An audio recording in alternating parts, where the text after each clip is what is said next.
I noticed watching back to some of our quickies, I have this shirt on a lot. Yeah, I've noticed too that I need to change my t-shirt game. That's why today I'm wearing a Stitch t-shirt that I don't think has appeared in any of the quickies, but there's been a lot of the same t-shirts over and over. So we had I to got you. change up the repertoire, change up our wardrobe. Because if you're tuning in and grading us on what we wear, then Oof. Yeah. Then immediately you are going away. yeah, You all right that's. there? I think so. It's nothing. Okay. Nothing seems like it's where it's supposed to be right now. All right, there we go. We get all these new subscribers and now we start the show like this. Yeah, Come that's all right. on. Welcome, new subscribers, and welcome everybody in. It's Mike and Molson Mangle the news on a Wednesday night. Phones are open and ready for you at 707 4 Monkey. That's 707 466 6539. You can also interact via YouTube, Facebook, Twitch, the comment section. So we appreciate you doing so. It always adds a little flavor to the show. We have a big one lined up for you, though. Though we start with some sad news. This one hit. This one hit more than I thought it would.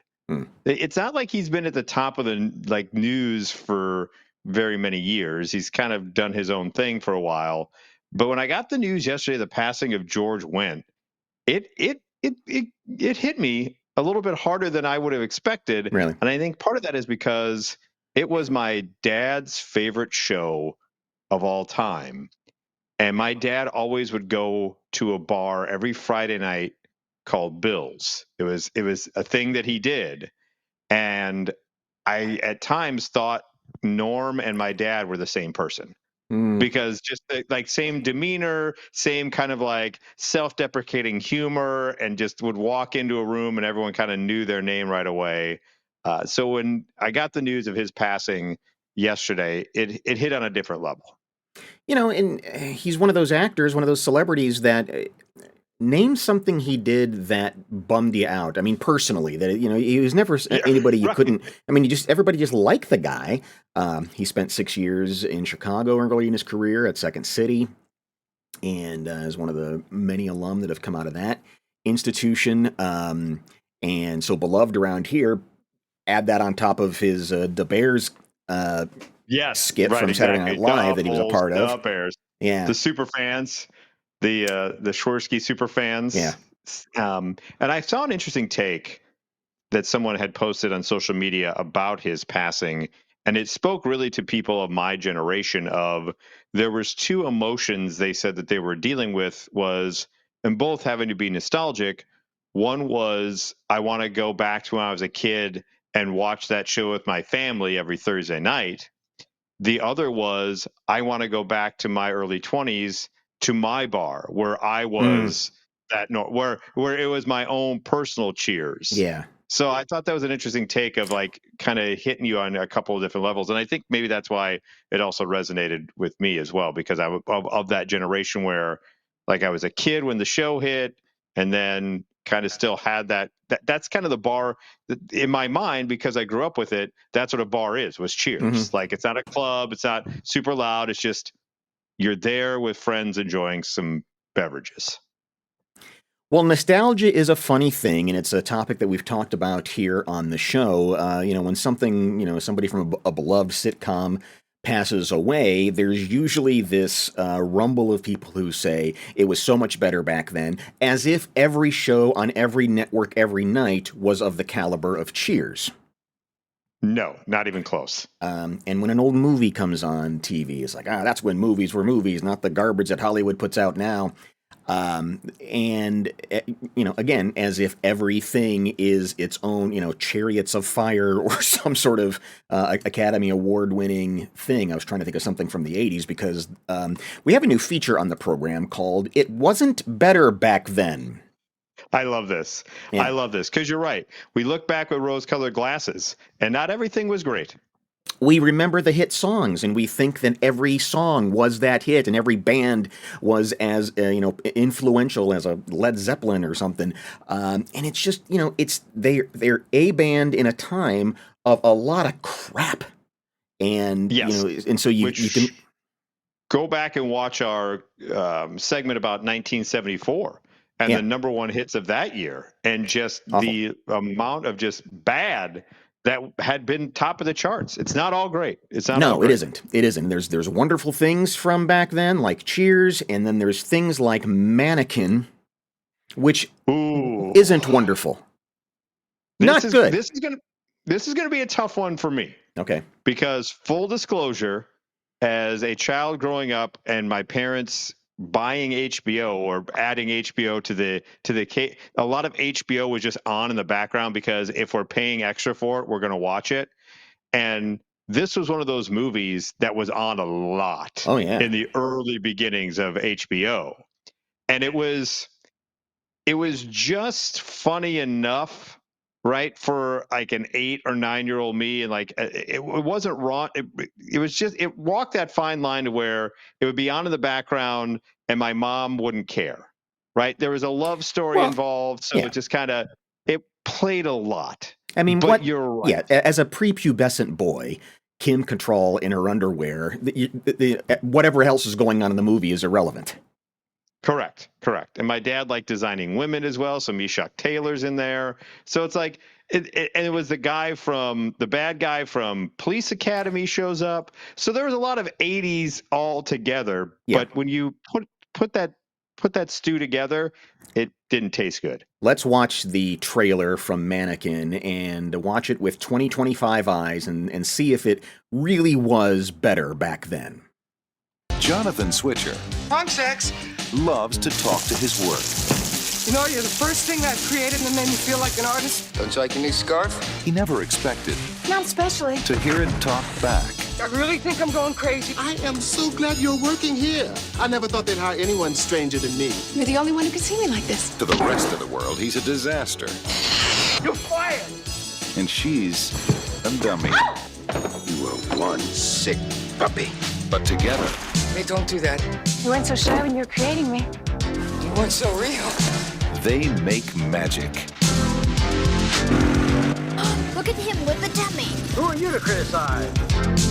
And that new stock boy, and I just want you to keep an eye on him for me. I think I'm gonna handle things my own way. All the girl mannequins disappeared from the windows last night. Film at 11. Yes, my dear, your favorite. She is gone too. Get him! Mine's bigger than yours. Go get him! You are magic. He's talking to the dummy again. Andrew McCarthy, Kim Cattrall, You know I would never bother you when you're getting a piece of wood. Mannequin. I forgot James Spader's in this movie. Yes. I forgot James. James Spader wants you to forget he was in this movie. I think so. But- Everybody does. But nonetheless, he is in it. Oh, every beat of that is just all. And by the way, I don't know that I've seen it, but watching for a minute 21, I've seen it. There's nothing I've missed, right? Yes, the biggest plot point is what you missed. The reason why she comes alive is apparently she is I want to say it, don't quote me on this, even though I watched it way too much than I should have. She's like an ancient Egyptian spirit or something that takes over this manic. So I don't know. And that's how she becomes alive. Yeah. I'm not quite sure, but I love all the ridiculous situations. They were so out there of like, look at that guy on a scooter with a dummy. And just so you know, even in its time, it was not liked. Here is the review from legendary film critic Roger Ebert, who gave it 1/2 of 1 star. Not even a full star? Not even that. I mean, it was bad, but a 1/2 star? Come on, Roger. I'm intrigued to hear what he had to say. He says, this movie is a real curiosity. It's dead. I don't mean it's bad. A lot of movies are fairly throbbing with life. Mannequin is dead. The wake lasts 1.5 hours. Oh, no. In Mannequin, McCarthy plays a hapless young man who is fired from one job after another, and Cattrall, you are right, an Egyptian princess who's reincarnated as a dummy in Philadelphia. For what reason? Like, they don't ever really explain that. Yeah. It's just that's the plot. Here you go. The supporting characters have been recycled out of failed sitcoms. Felix, the dim-witted night watchman, who, yeah, I mean, he was in everything and always played that guy.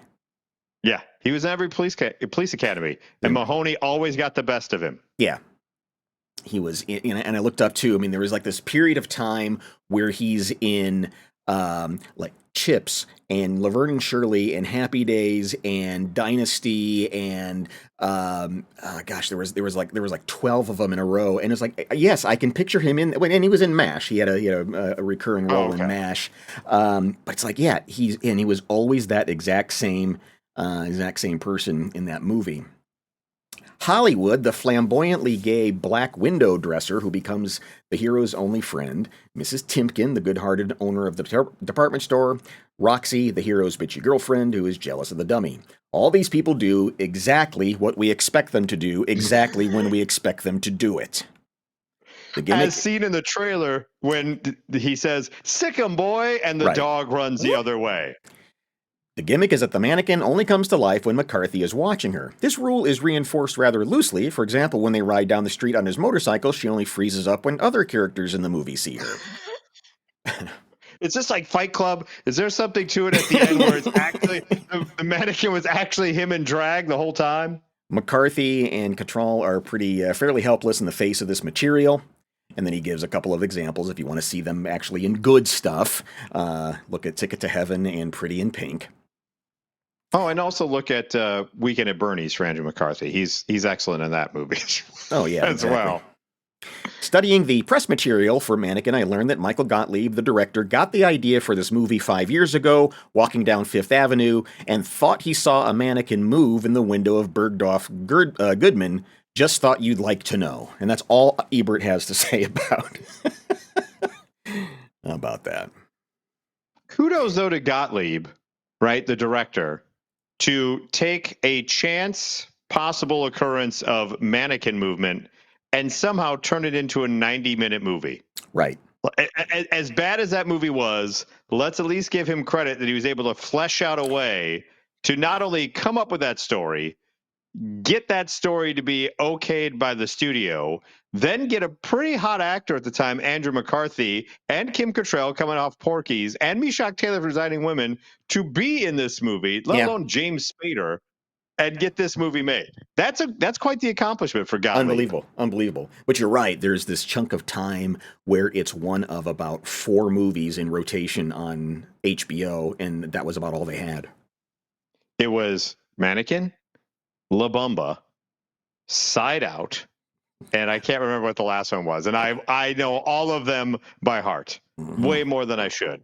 I know more about Richie Valens than anyone ever should because I just watch La Bamba over and over and over again.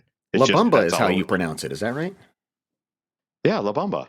La Bamba. Was it La Bamba? La Bamba. I call La Bamba, La Bamba, tomato, tomato. Let's call the whole thing off. Now, another element in the movie Mannequin is its theme song, which we can't play on YouTube or on the other platforms because Grace Slick doesn't want anyone to think about it, I think. Probably, yes. And it's that song, Nothing's Gonna Stop Us Now, which it suddenly occurred to me, with as much grief as Starship gets for We Built This City, I think Nothing's Gonna Stop Us Now is worse. Ooh. I think it's worse. Comment below or give us a call on the monkey phone, on the monkey line there, to say which one you feel is worse. I mean, I get all the hate for We Built This City, but I think, and the only version I was able to find that we can use is from Kids Incorporated.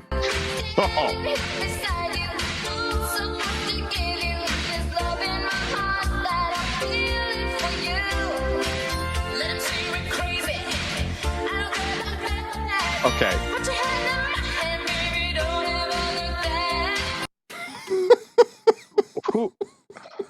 Who came up with Kids Incorporated? I don't know. I think we need to do a deep dive on Kids Incorporated at some point, maybe in a future episode of Mike Molson Mandela News, because I watched that show too, and that's not a great representation. That'd be like playing the Kid Bops version of a terrible song to begin with. They didn't do it. They didn't hurt it any. Well, that's right. It wasn't a great song to begin No. with. So maybe I'm torn because Built This City is pretty universally hated on. Mm-hmm. But Nothing's Gonna Stop Us Now, I think it's a pass because Mannequin the movie's so bad that people focus on that, right, and forget about it being on the soundtrack. Well, you got the lyrics for it? Well, and I mean, yeah, and it's not, I know people don't really listen to the lyrics, but it's just like, I'm so glad I found you. I'm not gonna lose you. Whatever it takes, I will stay here with you. Take it to the good times. See it through the bad times. Through the bad times. Whatever it takes is what I'm gonna do. It's just, I've read Hallmark cards that are better than that.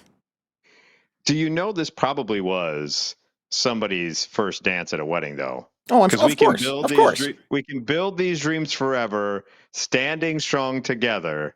Nothing's gonna stop us now. Yeah. And if the world runs out of lovers, we'll still have each other. Mm-hmm. Which is weird. That's an odd choice of words. That if the world runs out of, what do you mean?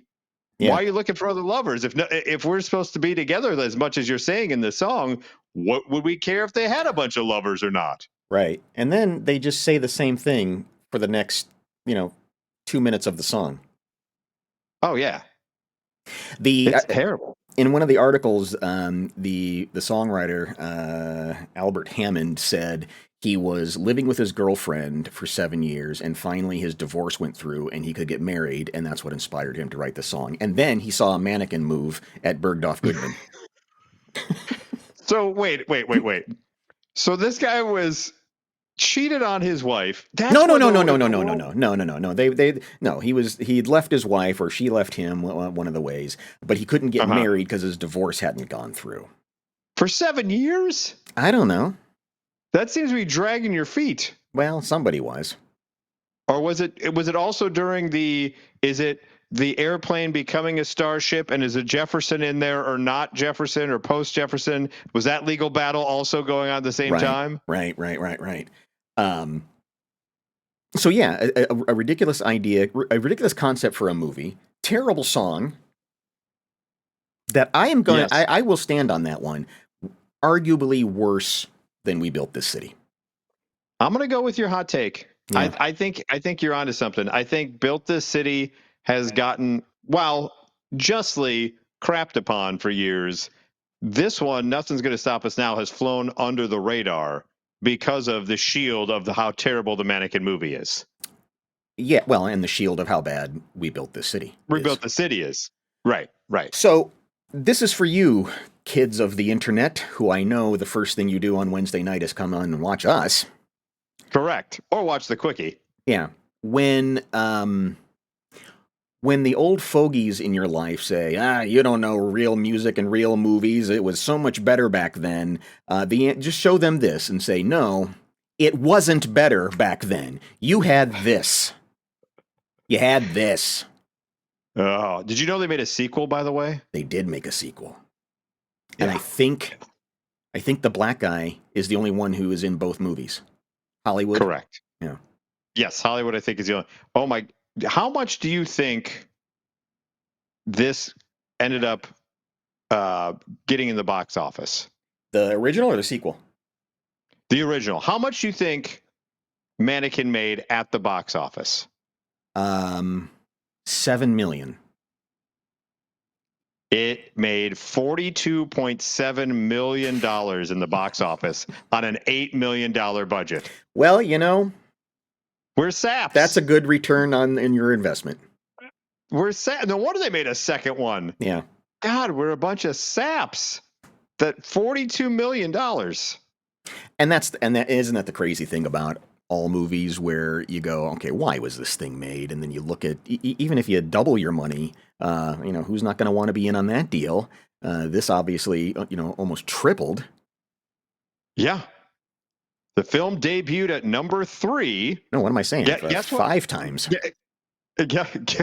Guess what it lost out to, debuting at number 3. It debuted at 3? The film debuted at number 3 at the U.S. box office over the 4-day President's Day weekend in 1987, behind Platoon and Outrageous Fortune. The other opening weekend movie that weekend, Over the Top from Sylvester Stallone. Wow. Well, you know what? If those are it's good counter programming. If Platoon and Over the Top are in the other two screens, and you just want something light, then this is what you watch. I mean, I guess that's what it is. I think that's exactly what it is. Here is David Cornelius of DVD Talk wrote, quote, Mannequin is one of the stupidest movies ever conceived and one of the worst, which makes it in its lousy way mesmerizing. To watch it is to get sucked in by its hypnotic ways. Its very off-the-wall shoddiness is astounding. Spader alone is worth the price of admission. Surely aware of the movie's badness, the actor hams it up with a deliriously over-the-top performance. Yeah. So there you go. That's another take on Mannequin, which had 42 million. Oh my God, it won awards. What? What award? What, the song, maybe? What award? Yes. Best. So at the ASCAP Film and Television Music Awards, most performed song from a motion picture, it won. Nothing Gonna Stop Us Now. It was written by Albert Hammond and Diane Warren. Yeah. And at Fanta Festival, I don't know what the hell that is. It won Best Film, Best Director, and Best Actor. Jesus, what? How? Yeah. How? I don't know. At the Fanta Festival. Also, by the way, would you believe that Nothing's Gonna Stop Us Now was up for Best Original Song at the Golden Globes? Damn. And at the Grammy, Best Song Written Specifically for a Motion Picture or Television, it was nominated for a Grammy. You know, I do believe it, just because it was a monster song. You couldn't get away with it. In 1987, that's just kind of the vibe of what was on the radio anyway. And so Yeah. it fit its time. We're going to have to do a segment in coming weeks on what the hell happened to 60s and 70s rockers when the 80s came along. Yes. They all turned into mush. Yeah, I mean, because you look at Jefferson Airplane, Somebody to Love, and White Rabbit, and I mean, just all the psychedelic stuff. They did badass songs, and then the '80s come around, and you go, how is this the same person? Nothing And it happened to Gonna Phil Stop Us Now, we Collins built the city. and Stevie Wonder and Paul McCartney. I mean, just something just went crazy. Anyway, that's a segment for another day. This segment is called "It Wasn't Better Back Then." It wasn't. By the way, it wasn't. No, it wasn't. Just to add real quick to put a little bow on this. So 87 is when the first one comes out. Because no one comes back for Mannequin 2, and the director didn't even do it, it only grossed $4 million. Ooh. So Mannequin 2 made exactly $38 million less than Mannequin 1. Dude. Yeah. Shows you how bad that movie was. Yeah. I mean, you go, look, you step up to the craps table and win. You keep the money in your pocket and go. You don't go back. You don't go back to the well. You don't double down. You don't double down. Speaking of doubles down there, a testicle dagger? Yeah, this was just uncovered while they were doing an archaeological dig in Sweden. They're specifically at Westgötaregionen. And they're uncovering all these really cool things that are in really, really good condition. And one of the things they found, this is stuff that dates back to the 14th century, objects from the 15th and 17th century. There's a limestone sundial, beer taps, a soup spoon, and the one everyone's talking about, the medieval testicle dagger. Now, was it used to eunuch people, or why is it called the testicle dagger? Yeah, it's for dagging your testicles. The article goes on from Popular Science to say the decorative design leaves little to the imagination and answers any lingering questions about how the weapon earned its nickname. The overall shape is particularly phallic, with a penis-like pommel. Oh, okay, I see it now. The handle looks like a dick. And two decorative testicle-like orbs. They Okay. believed that it was worn outside of your armor or your going to war garb, and it would sort of hang in front of you and swing like a big old sharp ding dong. Like a sharp dang. Yeah. And it also says, though, when you shape your stabbing knife like a dick, you get a better grip, and Better you can have penetration. additional force when attempting to damage the opponent's armor. Well, there you go. The Swedes are The onto something. testicle dagger helps to better contextualize life at the frequency besieged by the besieged Gulberg Castle. With excavations largely complete, they got to the testicle dagger and said, "We're not going to find anything better than this." No, not going to get better than Let's this. just You got leave. beer taps and testicle daggers. Yeah. They are now wrapping up the archaeological finds, but this will be hopefully making a tour to the museums across North America, and we can get our handle on the old testicle dagger ourselves. Speaking of wrapping things up, let's hope this never happens again. We were one of the first to report about the sperm racing that was actually conceived by, we find out now in this article, a 17-year-old kid who got kicked out of high school in Indiana for running a bunch of scams. He's a tech entrepreneur, and he somehow was able to get people to back this up in the tune of like $2 million. Okay. So this reporter from Men's Health magazine decides Jason Rogers, he drew the short straw and is like, all right, I'm going to go and watch this thing live. Mm-hmm. All right. So remember they were saying they were going to have like 5,000 people and it was going to be a whole production and you could watch it live on the internet if you want. You gamble, so right? You could bet on it and everything. So this guy shows up and he says there was a raised VIP platform with purple like bunting. They also had scoreboards flashing the sperm racing logo and also cycled through a rotating lineup of puns. Are you ready for these? What was on the scoreboard to cheer along with for sperm racing? Hit it. Almost ready to bust. Jizz a few more minutes. And coming soon. And I bet you know how they spelled that one. Swing and 3 misses. When the doors finally opened, the crowd, which it was mostly teenagers, was more like 400 people, not 4,000. Teenagers. Some more, because it was all ages. Right. Because there's no nudity. It's just the sperm's going to be injected in the track. So, the main event was a guy from USC's sperm versus a guy from UCLA's sperm. So there was a lot of those individuals wearing USC or UCLA shirts and that kind of stuff. Mm-hmm. There was a nurse there, an actual nurse was there who specialized in male reproductive health. She was there representing the at-home sperm testing startup Legacy, who is a quote-unquote loose sponsor of the event. They said they went on and had different. You could buy different merch. They had full blown like intros for everyone, like bringing to the stage. They showed up with the NASCAR logo. They said the event felt like a YouTube echo chamber, as about half the attendees I met identified as content creators, so that had to be fun. Yeah.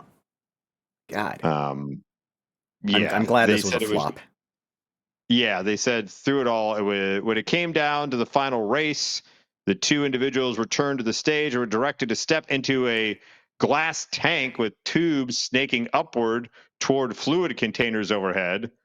I was briefly puzzled until I had a flashback to the childhood afternoons watching Double Dare, where the contestants could slime each other from above.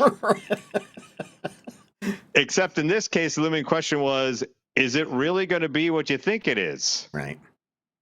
At center stage, two bearded dudes, one in a black hoodie, the other in a white lab coat, used a heavy-duty pipette to deposit the samples onto the track, and the race began. The crowd of now about 500 strong erupted as they stared up at the Jumbotron, which supposedly displayed actual wiggling sperm going around this track. And it ended up that one of the guys ended up winning. They said occasionally the race looked a little off with the sperm grouping suddenly surging forward, then stalling. They said it was kind of exciting to watch. But yeah, so at the end of the day, in a photo finish, one of the guys' sperm crossed the line first, taking home the victory and triggering the splash tank, which covered his opponent with an even bigger load of thick white goop. Oh, come on. What's that? That's not necessary. No, it's not. As congratulations by Post Malone blasts over the speakers, blooms of confetti rain from the sky. By the way, the confetti was shaped as sperm. Right. And weren't they trying to couch this under some sort of a fertility yes. IFV positive something? No, they were trying to use it to sperm bank. Yes, it was kind of, they were using it as a way to gain kind of coverage of the fact that the sperm counts and just the fertility overall of men has been dwindling for years. Oh, okay. This is something we need to bring attention to, hence sperm racing. Okay. They want to go to Vegas next after their stop in California. They're trying to negotiate a Netflix deal as well, Johnny, for their sperm racing. I mean, when it flops, don't you just be like the director of Mannequin and walk away and go, I don't think we do this anymore? Nope, not this kid. He's got it all covered. He's going to try to get a Netflix deal because, they added the whole white goo at the end for your opponent that lost. Hilarious. Yes. Oh, moving on, we have more bad ideas in general. Let me introduce.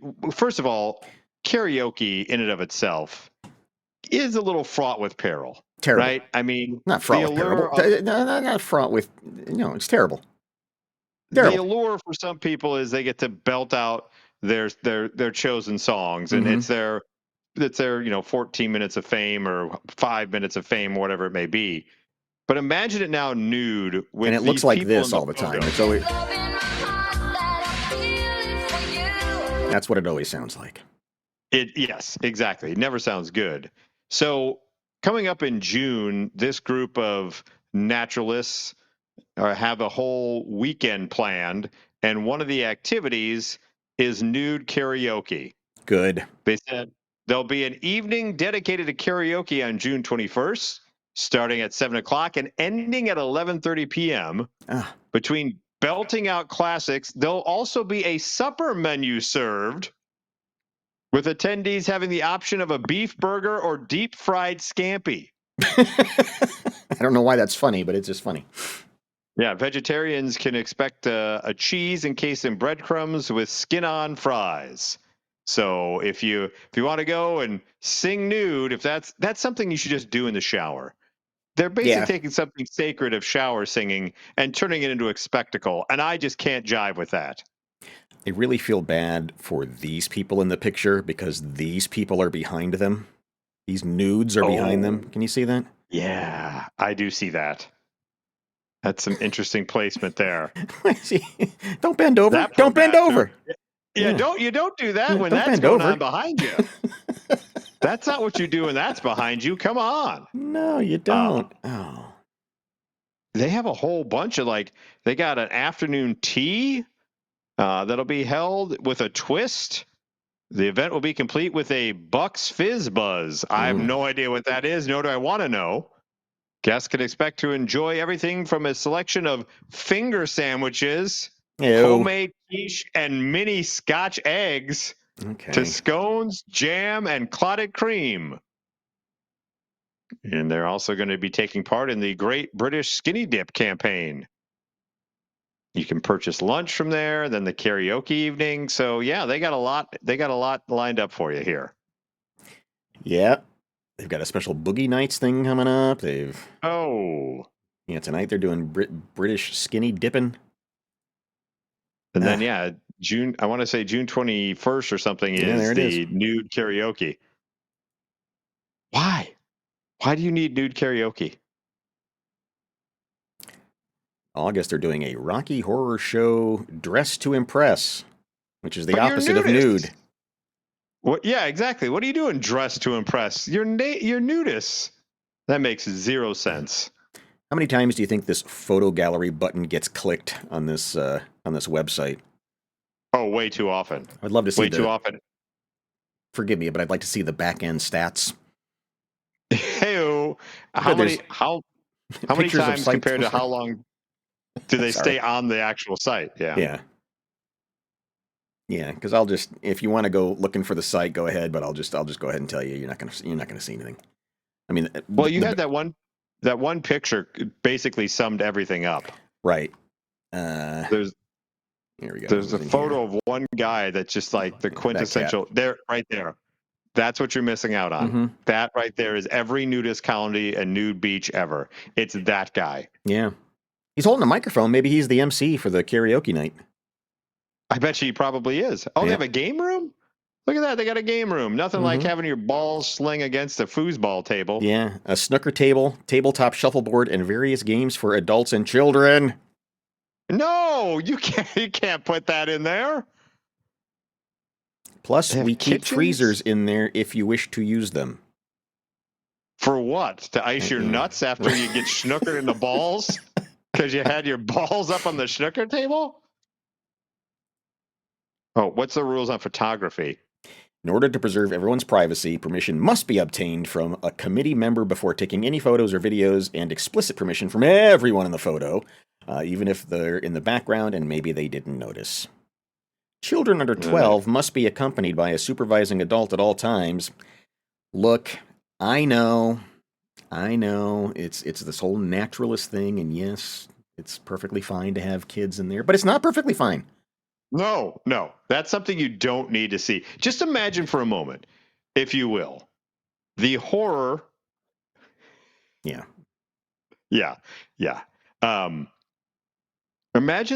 Just remember the horror of when you accidentally saw your parent naked growing up. And then times that by everybody around you and throw in grandma and grandpa on top of it. There's no reason a child should ever have to see that. I don't think so. Finally, what's their thing? It's under finally. Just if you have any concerns or anything like that, here's how to get there. Here's some lady's butt. They got it covered. Yeah. Oh, by the way, look at the food hygiene rating. A 4. That's not enough. That's not nearly enough. I mean, that's good enough for not having any clothes on ever. Yeah. But it's not good. Yeah, it is just good, but it's not good. If you're doing, hey, we're not super dirty. We got a 4 out of 5. That's not bad, right? There may have been some taints touching your food at some point, but you'll be fine. You'll still live. Well, the big Indy 500 is coming up, of course, for Memorial Day weekend. And adding to the event is the Weinie 500, where the Oscar Mayer Weinermobiles are going to compete in a race. Yeah. Thank God. I thought that was like the charity walk at the nudist colony. Is the Weinie 500, just 500 dudes just running around there down the straightaway. Ah, so goodness. It's okay. So the Weinermobiles are going to be the Weinermobiles are racing. Yeah. They're going to do this Friday at 2:00 in the afternoon and you can watch it on the Fox Sports app. That's how much attention is going. It's going to be Friday, 2:00 in the afternoon on the Fox Sports app. If you get caught watching it at work, is that an excuse to be like, but it's the Weinie 500? This will be the first time that all 6 Weinermobiles have met in a competitive race. Each sporting an all-new look. Each Weinermobile will represent a different regional dog, including the Shy Dog, New York Dog, Slaw Dog, Sonoran Dog, Sonoran Dog, Chili Dog, and the Seattle Dog. Oh, okay. My money's on the Shy Dog. I hope there's a wipeout. I hope there's just some absolute you want to see horrific. A big wreck? Oh, I do. I want to see like a Dale Earnhardt. I mean, just absolute obliteration. Something horrible happened. And then they'll go, why was this only on the app? We should have been broadcasting this everywhere. You want to see a sword fight from the Weinermobiles? Just kind of crossing against each other there. Want this to be next week's Twismo as we see a Yeah. wiener go up into the wall and just scrape the side. Oh no, it's a wiener scrape. Because in at least one or two of the Weinermobiles, there's somebody going to be very competitive. Somebody who just says, "I really want to win this," and Robin is racing, and they're just going to get that adrenaline in their head, and they just won't know what to do with themselves, and they're going to just hit it, and that thing, which has the weirdest center of gravity of any vehicle ever built, is just going to tumble and fall and go into the stands. People will die. This is going to be great. I'm going to watch. Burt Wiener is going to happen. It's going to catch on fire. Burt Wiener at the Indy 500. Oh. Yeah. I like the concept, but I don't. I'm with you. Somebody's going to take it too seriously. Yeah. Someone's probably already loaded up on nitrous to like have a boost for their wiener. Be like, hit the nitrous. It's going to be too fast, too furious. Ridiculous. I'm looking for. I have to download the Fox app and probably set up an account. Yeah, Fox Sports app for Friday. Probably, a lot of things I need to do, and have to verify my email address and come up with a 2-factor authentication so I can watch the wiener race. Shit. And then immediately unload that app from my phone. But it'll be worth it just for the Weenie 500 we got going on there. Well, a drunken night out for one man in India led to a search party trying to find him. This gentleman, oh no, went out with a bunch of friends and got completely drunk, and just sort of wandered off into the woods. So hours go by. His wife says, "Oh my God, he hasn't come home," and so she calls the police, and they form a search party. According to a Turkish news outlet, Beyhan Mutlu had been out drinking with friends, so the local police quickly organized a search effort and started combing the forest. Mutlu, unaware that he was the person everyone was looking for, came across the search party and said, "Hey, can I give you guys a hand?" He joined the volunteers How bad of a search party is this? Yeah. When the guy you're searching for walks up to you and you don't realize that's the guy you're looking for. Oh, but check it out. They're walking around shouting his name into the woods. Okay. And he didn't pick up on it. He didn't realize it was... Must be some other Mutlu. The very common name over there. The confusion came to an abrupt end when one of the searchers called out, "Beyhan Mutlu!" And Mutlu responded, "I'm right here." And at that point, the rescuer took him aside to get his details and understand what was going on. He says, "Don't punish me too harshly. My father will kill me." So not only was his wife concerned, I think. So he's not even worried about his wife. It's just his dad was the one he was worried about even more.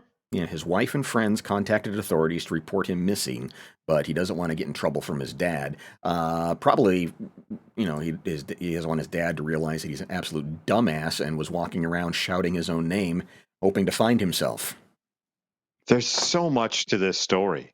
There's just so much between the drunk guys give it, "Hey, what are we looking for? We're looking for Bootland Moodaloo or whatever." "Oh, can I help?" "Hey," and then finally it hits of like, "Wait a second, that's who I am. That's me.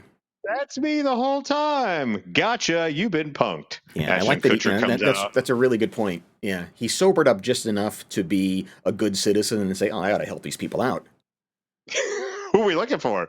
Bootland Moodaloo. "Oh, yeah, I'll help you out." And slowly, as he walked off the booze, he was like, "That's me." Wait a second. They're looking for me.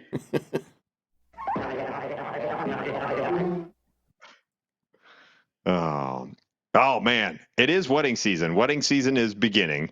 And this is just odd to me. The whole thing is just weird. This was taken to the internet.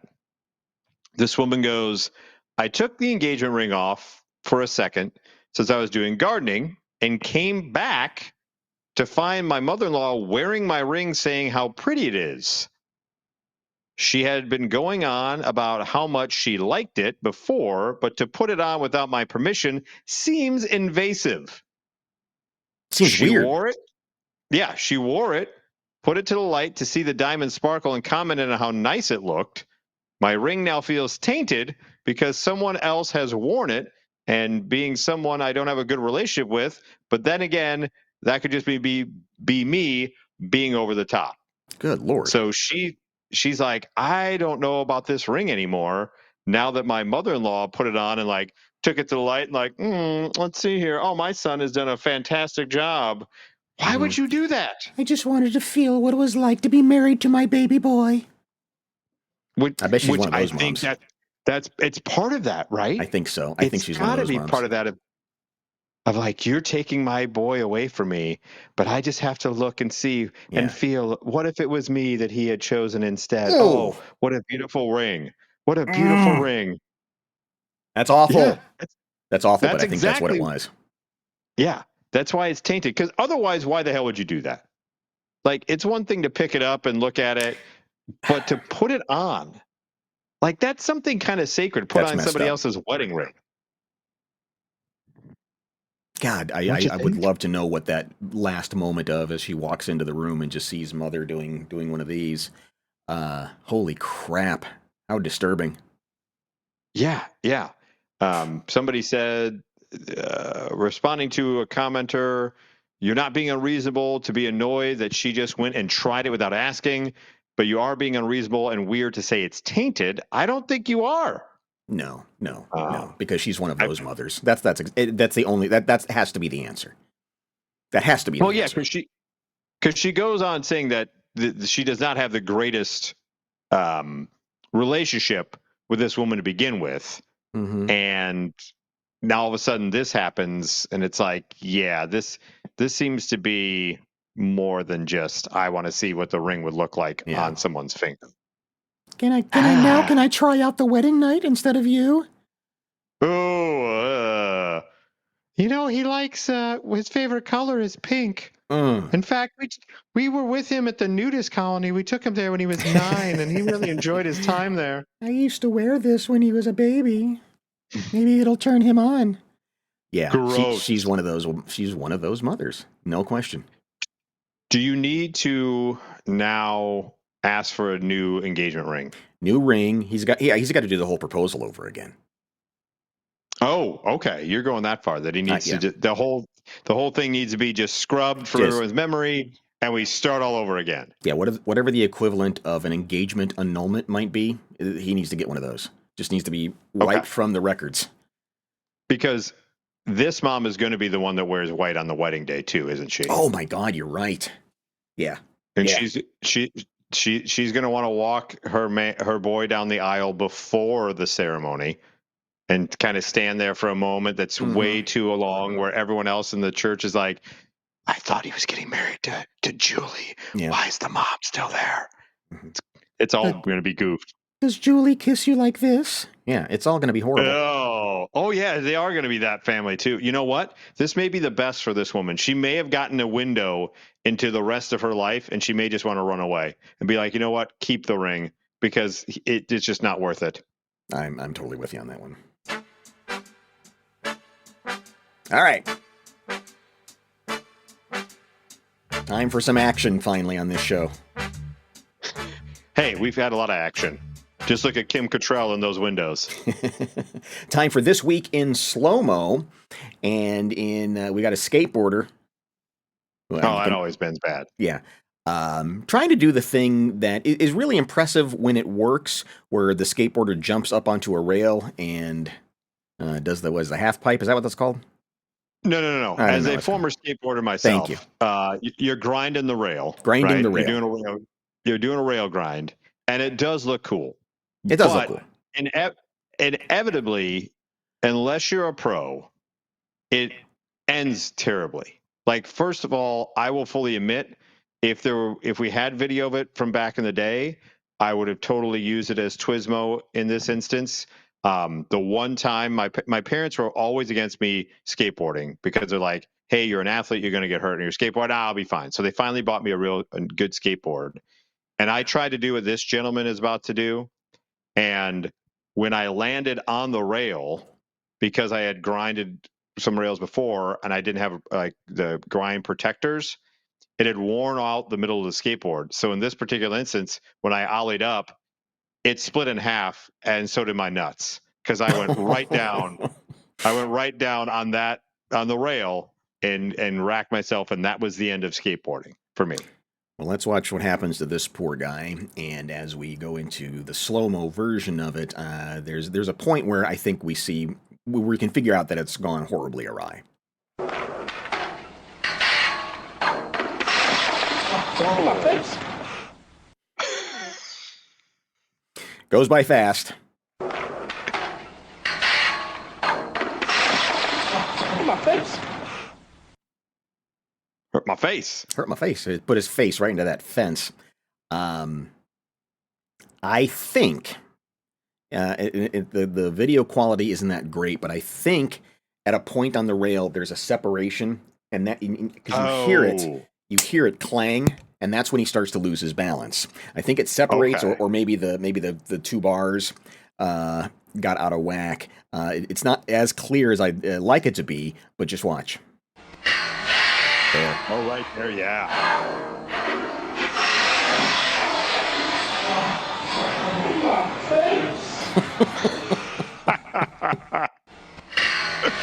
Right there, yeah. Yeah. You go back to the very first one, and you can hear it happen, and where it is about right where there would be a break in the bars. Bang. Right there. And then boom. My face. Yep. It's not smooth anymore.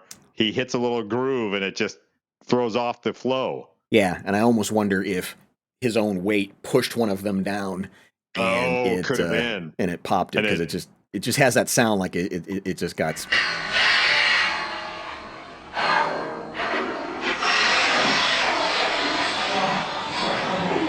his credit, he dismounts, realizing he was going to not finish the trick. Yeah. But unfortunately for him, there's a fence 2 inches away from where, even had he landed the trick, he was going to hit that fence. Yeah. Well, yeah, that's a great point. Yeah, you're absolutely right about that. Absolutely right about that.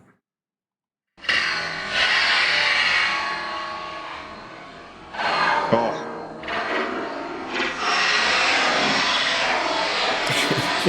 just look how he drags his face down the side of that fencing.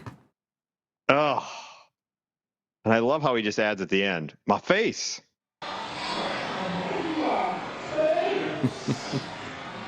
But as we zoom in a little bit closer, and again, it's dodgy quality, but it's good enough that you can just see when he hits, he just goes all the way down. That it's got to be absolute murder. Jump. Fall. Oh, yeah. On both sides, too. He hits one and then turns and... Yeah. Yeah, that is... His face, that had to be an absolute... I mean, just...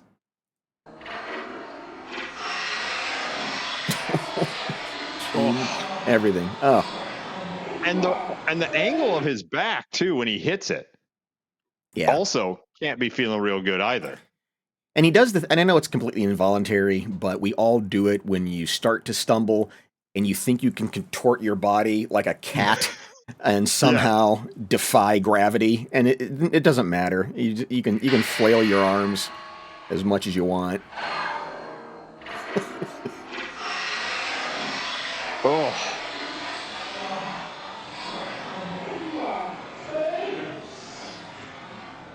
Brutal.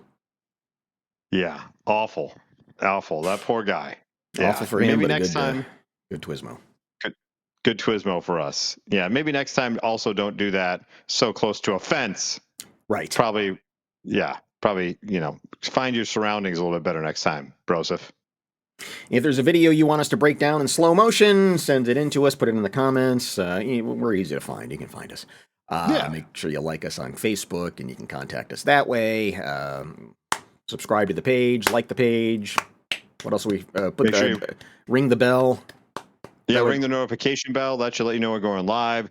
Like I said, like the videos. That helps us out tremendously to get through the algorithms, as they say. So we appreciate you. Yeah, we appreciate you tuning in. And I'm looking forward to our new feature. It wasn't better back then. Well, we'll do deeper dives into terrible, terrible music and films. Yes, exactly. All right. We'll see you next week at 6 o'clock Eastern, 5 o'clock Central, right here on YouTube, Twitch, and Facebook. Bye.